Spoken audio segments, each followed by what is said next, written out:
My wife told me she was helping her sister after a divorce, but I saw her with her ex instead. Then she looked me in the eye and said, I just needed to close an emotional cycle before marrying you. I was just weeks away from marrying the woman I thought I knew, when she vanished with an excuse about helping her sister. Days later, I caught her in the arms of her ex, and that was the moment I began planning my cold revenge. My name's Sebastian Valdemar. I'm 32 years old and I work as an environmental engineer here in Monterrey, Nuevo Leon. For 3 years I thought I knew everything about the woman I was going to marry. Esperanza Medina seemed like the perfect partner, sincere, loving, and loyal. At least that is what I believed until 2 months before our wedding, when I discovered that sometimes the people closest to you are the ones who can betray you in the most profound way. If you like stories of cold revenge and unexpected twists, like this video and subscribe to the channel right now. Here we bring completely new and unpublished stories every day, each one more intense than the last. I have always been the type of person who notices details that others overlook. It is part of my job. Environmental systems require absolute precision, and inconsistencies can mean the difference between success and disaster. This skill served me well in my career, but I never imagined I would have to apply it to my personal life in such a painful way. Esperanza and I had been planning our wedding for 8 months. We had made down payments, sent the invitations, and I had already arranged for 2 weeks of vacation from work for our honeymoon in Playa del Carmen. Everything seemed perfect.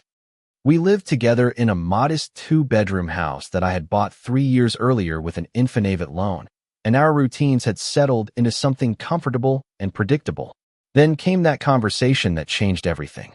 Sebastian, my love, I need to go help my sister Paloma, Esperanza told me one night on March 15, 2024, her voice filled with an urgency I had not heard before. She just finalized her divorce, and she is really in a bad way. I think I need to spend a couple of weeks with her in Mexico City. I was reviewing blueprints for a project on the kitchen table when she dropped this news on me. Something in her tone made me look up from my work. She was standing by the window, avoiding my gaze, which was completely unusual for her. Of course, I told her without hesitation. Paloma has been through a lot with that divorce. When do you need to leave? Tomorrow morning, she replied too quickly. I know it is very sudden, but she really needs me right now. Looking back, I should have paid more attention to the timing.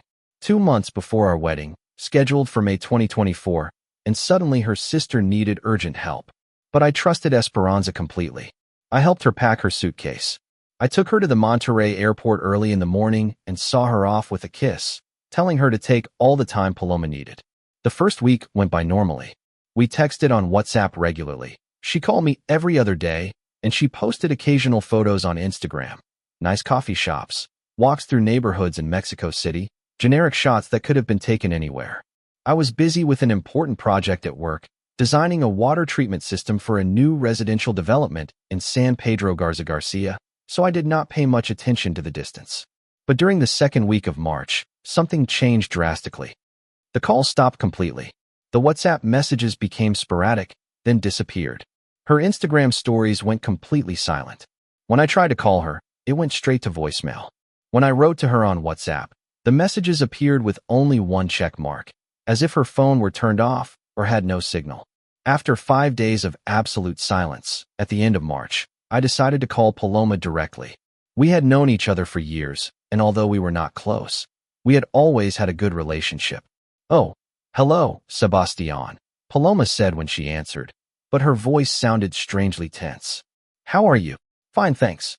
I just wanted to know how things are going with Esperanza over there.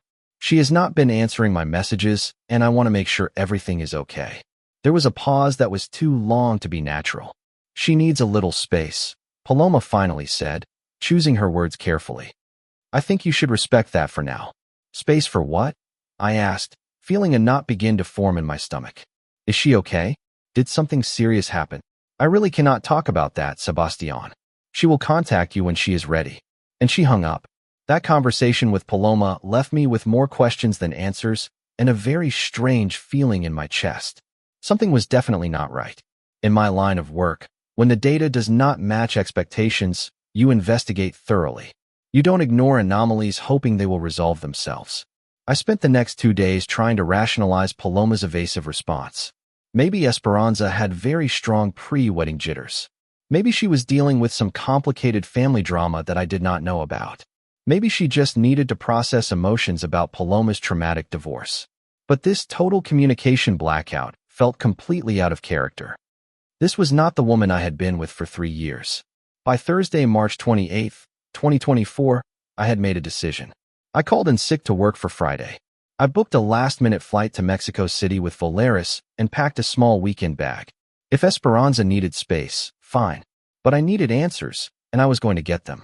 The flight from Monterrey to Mexico City takes about 1 hour and 40 minutes. I spent the whole time looking out the window, trying to mentally prepare myself for what I might find. A part of me hoped I was overreacting, that there was a completely innocent explanation for all this strange behavior. Another part of me, the analytical part that had learned to trust data over emotions, suspected I was about to discover something I really did not want to know. I landed at the Mexico City International Airport around noon and took an Uber directly to Paloma's neighborhood in Roma Norte. I had been to her apartment once before, in December 2022, for a family Christmas party. It was a small Art Deco-style building in a quiet, bohemian area, the kind of place where neighbors still know each other and greet each other on the street. But when I arrived, the building seemed completely empty. There were no cars in the small parking lot, no lights on in any window, and mail was piling up in several mailboxes. I knocked insistently on the door of apartment 4B and waited several minutes. Nothing. I tried calling Paloma's number again, straight to voicemail. It was at that moment that I decided to try something more direct, go to Esperanza's parents' house. Don Roberto and Dona Carmen Medina lived in Lomas de Chapultepec, in one of those upper-middle-class residential neighborhoods where every garden seems to be maintained by professional gardeners. Don Roberto worked as a regional manager at a major construction company, and Dona Carmen was a retired elementary school teacher. I had been to their house many times for family dinners, Christmas celebrations, and Esperanza's birthday parties. They had always been extremely warm and welcoming to me, genuinely treating me like the son-in-law they were about to officially gain. I parked strategically across the street from their house and immediately noticed Esperanza's white Aveo in the driveway. My heart started beating faster. She was here, not with Paloma in her apartment. She had been blatantly lying to me for 2 full weeks. I sat in the rental car for about 10 minutes, trying to process this information and decide exactly what to do next. A part of me wanted to march up to the front door and demand an immediate explanation. But something, perhaps my professional instinct, told me to wait and observe first. It was then that I saw her come out. Esperanza emerged from the house wearing clothes I had definitely never seen her in before. A coral-colored summer dress that was not her usual style at all, and her hair was also completely different, styled in loose waves instead of her characteristic bob cut. She looked genuinely happy, relaxed in a way I had not seen in many months. But what literally made my blood run cold was seeing who came out behind her, Mateo Herrera. I recognized him instantly from all the photos Esperanza had proudly shown me at the beginning of our relationship, back in 2021. He was her university boyfriend, the guy she had dated for 2 intense years before she met me. Tall, athletic, with that kind of natural charm that apparently had never completely left Esperanza's emotional system. She had assured me that they had ended on completely friendly terms when he moved to Guadalajara for a job offer in 2020, and that they had had absolutely no contact since then. Yet here he was, coming out of her parents' house as if it were completely natural, putting his arm around her waist intimately as they headed towards his black Jetta parked on the street. I watched them drive away, feeling as if I were trapped in some kind of parallel, completely surreal reality. The woman I was supposed to marry in exactly 2 months clearly had an active relationship with another man and had been lying to me about it for God knows how long. The supposedly urgent trip to help Paloma was obviously an elaborately constructed cover story. I drove back to the airport in a state of deep shock. I got a spot on the next available flight to Monterrey and spent the entire return trip trying to mentally process what I had just witnessed. By the time I finally walked into our house, my house, I had already made a strategic decision. I was not going to confront her immediately. I was not going to call her parents or demand dramatic explanations. Instead, I was going to wait patiently and see exactly what she did next. The next 3 days passed in absolute radio silence from Esperanza. Not a single call, Not a WhatsApp message, not the slightest acknowledgement that I even existed in her universe. I maintained my completely normal work routine, came home, and pretended everything was fine while internally preparing for whatever might come next. Then, on the afternoon of Monday, April 1st, 2024, I heard the familiar sound of a car door closing in my driveway. I discreetly looked out the living room window and saw Esperanza getting out of her Avio, carrying what appeared to be a very thick folder and displaying that same radiant smile she used to reserve for me when we started dating back in 2021. She walked towards my front door with total confidence, as if absolutely nothing had happened, as if she had not disappeared for 2 full weeks without any valid explanation. I opened the door before she could even ring the doorbell. "Hello, my love," she said with an almost theatrical joy, coming in without waiting for any kind of invitation. "Sorry for being so busy helping Paloma. You know how family things get when there are emotional crises." I stood completely still, observing this woman whom I thought I knew in every aspect, lying directly to my face with the absolute confidence of someone who genuinely believed in her own elaborate deception. "How is Paloma?" I asked in the calmest voice I could manage. "Oh, she is much better now," Esperanza replied automatically, settling into our main armchair and ceremoniously opening the folder she had brought. "But just look at this. I have been taking the time to work on some super important final details for our wedding. I found this absolutely incredible florist who makes beautiful arrangements with peonies and baby's breath." She began to meticulously spread out printed photos, carefully selected fabric samples, and detailed designs of the venue all over our coffee table, as if she were revealing an artistic masterpiece. Completely handwritten music playlists, personalized invitation designs, gourmet menu options. She had absolutely everything organized with the kind of obsessive attention to detail that would have genuinely impressed me under completely different circumstances. "I was thinking we could definitely have the ceremony at sunset," she continued without stopping, barely pausing to breathe. "And I found this incredible musical group that plays the perfect mix of romantic classics and contemporary music. What do you think of the idea?" I watched her entire elaborate performance with a kind of distant psychological fascination. She was acting out a fully developed fantasy where the past 2 weeks simply had not existed, where she had not been intimately involved with Mateo Herrera in Mexico City, where she could simply slide back into our shared life and continue planning a wedding as if trust were something that could be reset like a scheduled appointment with a service provider. "Esperanza," I said very softly.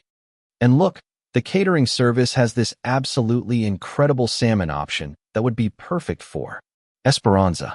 She finally looked at me directly, and for exactly 1 second, I saw something vulnerable flicker in her expression. Genuine fear, perhaps, or deep guilt, but it disappeared so quickly I could have easily imagined it. "I need you to give me back the engagement ring," I said with total clarity. The words hung in the air between us like an impenetrable physical barrier. She blinked repeatedly, as if she were desperately trying to process what she had just heard. "What are you talking about?" She laughed nervously, obviously. "Sebastian, if this is just because I was away helping my family for a few weeks." "It is not because you were away," I interrupted her firmly. "It is specifically because of where you were and exactly who you were with." Her face went completely pale in seconds. The elaborate wedding plans scattered across the coffee table suddenly looked like incriminating evidence at the scene of an emotional crime. "I don't know what you think I saw you personally, Esperanza, with Mateo, leaving your parents' house."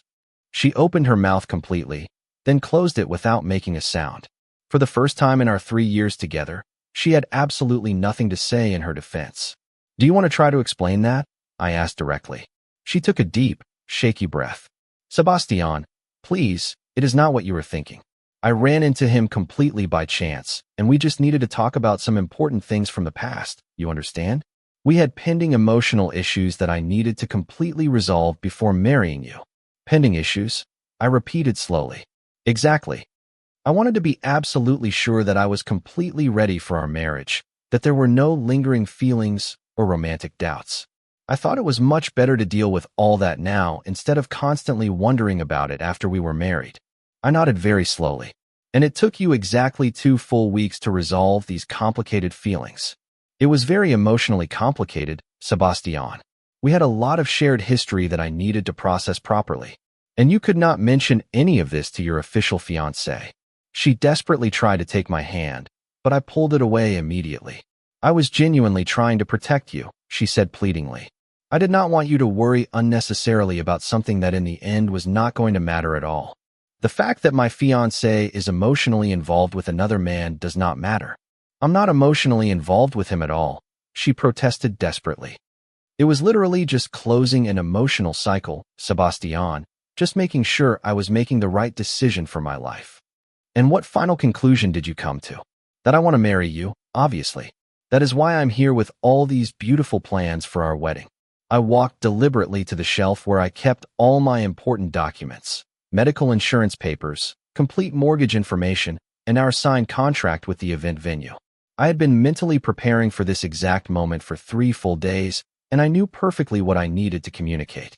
Mutual respect is not something you can conveniently schedule around your emotional agenda, Esperanza. It is not something you just put on pause while you calmly decide if you would rather be with a completely different person. That is definitely not what I was. You completely disappeared from my life. 0 communication for 5 consecutive days. You blatantly lied about where you were and specifically who you were with. You manipulated your own sister into actively covering up your deception, and then you came back here with elaborate wedding plans as if absolutely none of that had ever happened. I turned to face her directly. What if I had done the exact same thing to you? What if I had told you I was going to help my brother with an emergency and then spent 2 intimate weeks with an ex-girlfriend resolving pending emotional issues? She could not answer at all. The ring, Esperanza. Now, she stared at me for a moment that felt eternal. Then, slowly, as if in slow motion, she took off the engagement ring from her finger. It was a solitaire, simple but elegant, white gold with a half-carat diamond. Nothing extravagantly expensive, but it had taken me 4 full months to carefully save for it from my monthly salary of 35,000 pesos. She placed it silently on the coffee table, right next to all her elaborate wedding plans. This is a terrible mistake, Sebastian, she said, almost whispering. You are literally throwing away 3 incredible years over an emotional misunderstanding. I did not respond, with total firmness. You threw 3 valuable years in the trash because you genuinely thought I would accept being your emotional plan B. She left that night without uttering a single additional word, carefully gathering all her wedding plans, like someone sadly collecting the pieces of a completely shattered family vase. I naively thought that would be the absolute end of it all. I was completely wrong. The next morning I woke up to find 17 missed calls and 43 accumulated WhatsApp messages on my phone. None were from Esperanza directly. They were from her closest friends, her cousins, even her coworker from the dental office where she worked as a dental hygienist. All the messages had the exact same central theme. I was making an absolutely huge mistake. Esperanza was completely emotionally shattered. How could I not clearly see how much she truly loved me? By noon on Tuesday, April 2nd, someone was insistently knocking on my door. It was Sophia, Esperanza's best friend since high school. Sebastian, what the hell is wrong with you? She demanded aggressively before I could even greet her properly. Esperanza is completely emotionally devastated. She made a small human error, and you are just throwing your whole beautiful relationship in the trash like that. Did she explain to you specifically what that small error was? I asked calmly. She told me you saw her casually with an old friend from university, and you immediately jumped to completely incorrect dramatic conclusions. An old friend from university, I repeated thoughtfully. Exactly. And now she is taking refuge at her parents' house, crying constantly because the man she deeply loves does not even want to honestly listen to her full side of the story. I almost laughed out loud. Even in the midst of a total emotional crisis, Esperanza was still skillfully managing and controlling the public narrative. Throughout the following week of April, the psychological pressure campaign intensified dramatically. More friends showed up unexpectedly at my house at different times. Her mom called me personally twice, begging me through tears to reconsider my decision. Her dad sent me a long WhatsApp message telling me I was acting too hastily and that I should definitely think more carefully about all the valuable things I was throwing away. But the most psychologically strange part was starting to see Esperanza herself in person. She started to coincidentally appear in specific places where she knew perfectly well I would be. The OXXO where I always did my shopping on early Saturday mornings, the coffee shop near my office where I occasionally had lunch during the week. She never approached me directly or tried to start a conversation, but she would strategically position herself where I could not avoid seeing her completely, looking devastated and sad, like a wounded bird desperately waiting to be rescued. Then came the coordinated social media offensive in mid-April. I'm not particularly active on Facebook or Instagram, but several coworkers began to discreetly show me what she was systematically posting. Extremely cryptic messages about learning to heal deeply from unexpected betrayal, and when someone you unconditionally love cruelly abandons you right before your dream wedding. Carefully staged photos of her looking melancholically contemplative with captions like, "Some people cowardly run away when true love becomes really real," and "Genuine commitment means fighting for each other, not selfishly giving up at the first difficult challenge." She was systematically painting herself as the innocent victim of my supposed ruthless and unjustified abandonment, conveniently omitting the crucial part about spending 2 intimate weeks with her ex-boyfriend while blatantly lying to her official fiancé. The comments section was completely filled with her most loyal friends, expressing moral outrage on her behalf and publicly speculating about my supposed fundamental character flaws. I realized perfectly that she was desperately trying to control the public narrative before I had any chance to tell my side of the story. It was precisely then that I decided to take strategic action. I spent the entire weekend of April 20th and 21st meticulously drafting a letter. Not an angry emotional tantrum or a detailed and vengeful exposé of her deception. Simply a professional and direct communication that stated the basic facts without unnecessary drama. I had my friend Jorge, who is a specialized lawyer, review it carefully to ensure it was completely legally appropriate. Then I printed enough copies for everyone who really mattered in our lives. The letter was formally addressed to all confirmed wedding guests, members of both families, and close mutual friends. It said, textually, "Dear family and friends, after careful personal consideration, Esperanza and I have mutually decided to cancel our wedding scheduled for May 17th, 2024. We sincerely apologize for any inconvenience this decision may cause, and we deeply appreciate your understanding during this strictly personal matter. All financial deposits and contractual arrangements have already been handled appropriately, so no further action is required on your part. Thank you very much for your unconditional support throughout all these years. Sincerely, Sebastian Valdemar." I sent them all by certified mail early on Monday morning, April 22nd. Then I sat patiently at home and waited to see what would happen.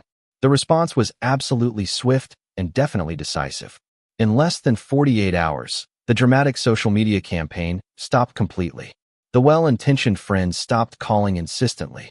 The surprise visits to my usual places ended abruptly and totally. What I discovered later, through several mutual friends who intelligently remained completely neutral throughout the whole situation, was that multiple people had started asking Esperanza direct and uncomfortable questions after receiving my formal letter. If it had really been a completely mutual decision, why exactly was she posting dramatic things about personal betrayal and cruel abandonment? If they had both decided to cancel together, why did she seem so genuinely surprised and devastated by the official cancellation? Under growing social pressure to explain all these obvious contradictions, she apparently finally broke down emotionally and admitted to having spent significant time with a special old friend while officially engaged to me. Once that uncomfortable truth came to public light, her entire carefully constructed narrative of being the innocent victim collapsed completely and irrevocably. The social isolation that followed was surprisingly swift and absolutely complete. Even her closest and most loyal friends began to gradually distance themselves, not necessarily because they judged her morally for having legitimate doubts about marriage, but specifically because she had tried to blatantly manipulate them into pressuring me while actively lying about her own contradictory actions. As for me personally, I returned to my normal life with an ease that surprised me. I fully immersed myself in my professional work. I started going on regular hikes in the Sierra Madre Oriental on weekends and finally started reading all those books I had wanted to read for years but had never found the time. I joined a competitive trivia team on Thursday nights at a popular craft brewery in the Barrio Antiguo and discovered I was surprisingly good at it. 6 months later, in October 2024, I ran into Paloma completely by chance at a busy coffee shop in downtown Monterrey. She looked visibly embarrassed, but she decided to approach me anyway. "Sebastián, I owe you a very sincere apology," she told me directly. "I should have told you the whole truth when you called me desperately in March. You were protecting your sister," I replied understandingly. "I understand perfectly. I was not blatantly covering for her." Paloma corrected me with brutal honesty, and I have deeply regretted it ever since. "What Esperanza did to you was objectively wrong, and I'm so sorry for having been an active part of all that deception." I genuinely thanked her for her late but sincere apology, and she revealed something extremely interesting to me. Apparently, Esperanza's romantic reunion with Mateo had lasted exactly 3 weeks after our official breakup, before he definitively decided he was not interested in anything serious or committed. Since then, she had been systematically contacting several ex-boyfriends, desperately trying to recapture something nostalgic that probably had never really existed in the first place. That revealing conversation completely confirmed what I had suspected all along. I had definitely not lost the true love of my life. I had strategically dodged a very dangerous emotional bullet. A full year later, in March 2025, I met someone genuinely special. Her name is Jimena. She is a specialized veterinarian, and when she says she is going to call, she actually calls on time. When she says she is going to be somewhere specific, she is exactly there. When she travels for professional work, she sends me beautiful photos and texts me on WhatsApp every day, not because she feels she has to out of obligation, but because she genuinely wants to share all her daily experiences with me. It is absolutely incredible how simple and natural mutual trust can be when it is completely real and authentic.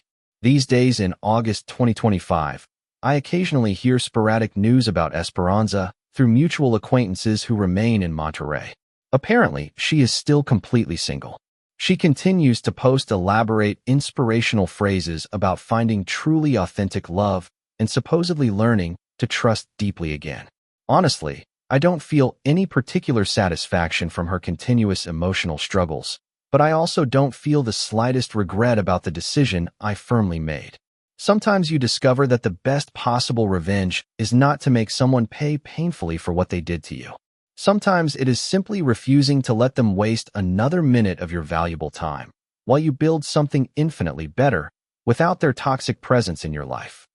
If you genuinely enjoyed this story, please like this video and leave a sincere comment telling me exactly what you thought.